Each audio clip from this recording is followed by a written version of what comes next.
প্রাক নির্বাচনী পরীক্ষা 2026 দাখিল দশম শ্রেণী কোরআন মাজিদ ও তাজবিদ প্রশ্নের নৈর্ব্যক্তিক এবং সৃজনশীল প্রশ্নের এখন আপনাদের সামনে সমাধান দেওয়া হচ্ছে।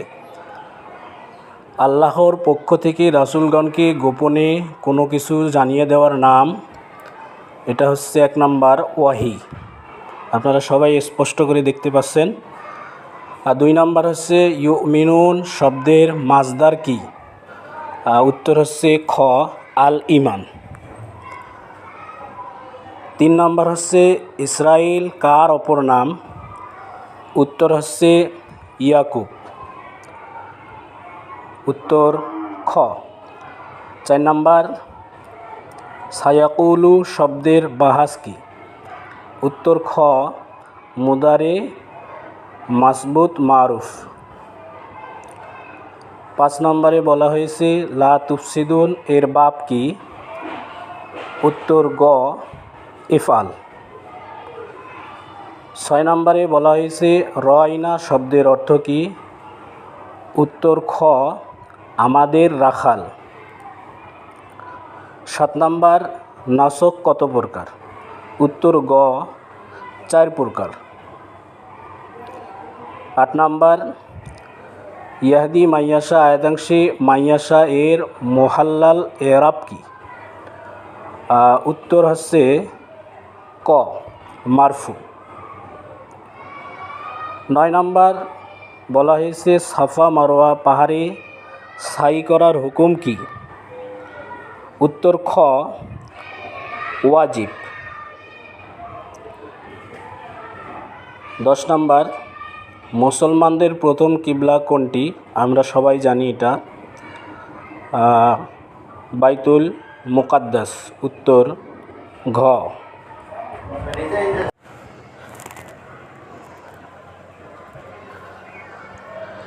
11 নম্বর বলা হয়েছে দেখেন সফরকালীন রোজা না রাখা কি?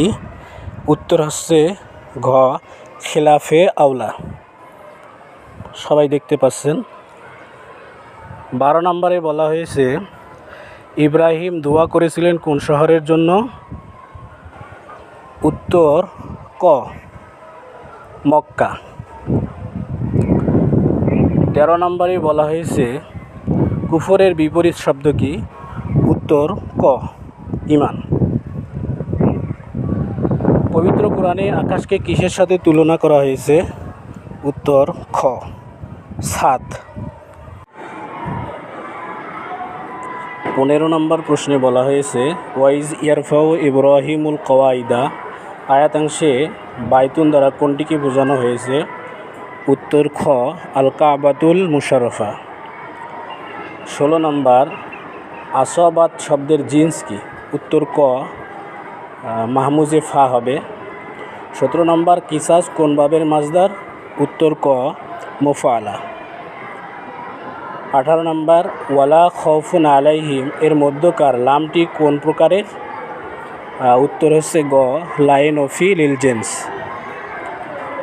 19 নম্বর সাল্লামু এর বাপ কি? উত্তর খ তাফেইল। হজের ওয়াজিব কয়টি? আমরা জানি হজের ওয়াজিব 5টি। উত্তর ঘ।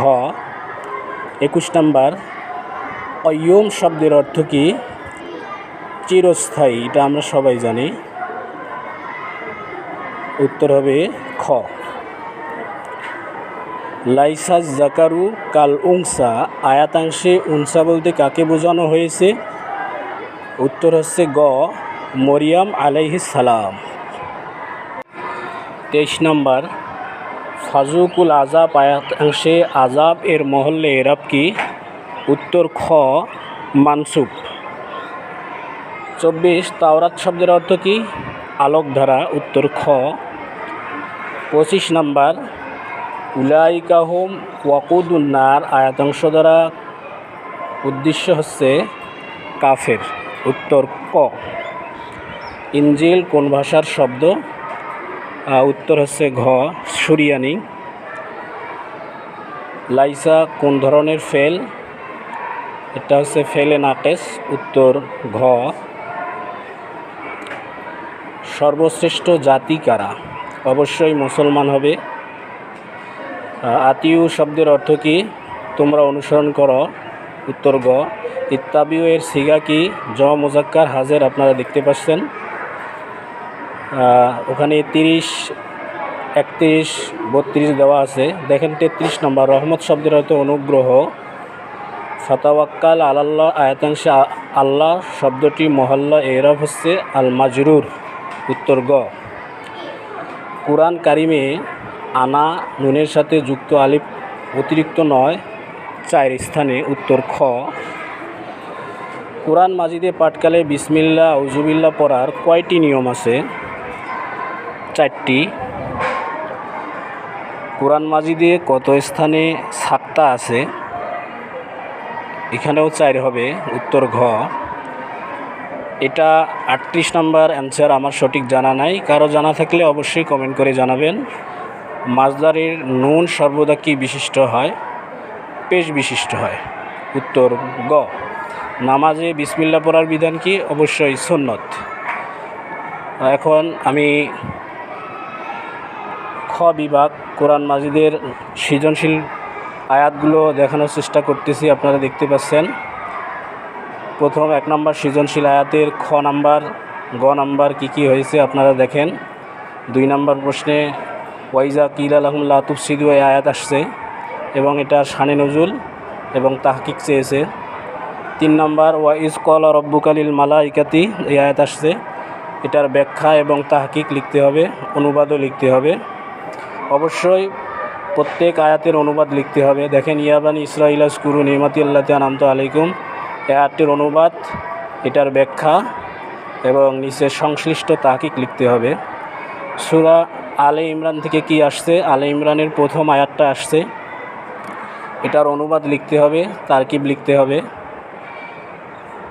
তাহকিক লিখতে হবে। ওয়াইজ ক্বালাতিল মালাইকাতু ইয়া মারিয়াম ইন্নাল্লাহা এই আয়াত আসছে, এটার অনুবাদ লিখবেন, সাথে এর ব্যাখ্যা লিখবেন এবং তাহকিক লিখবেন।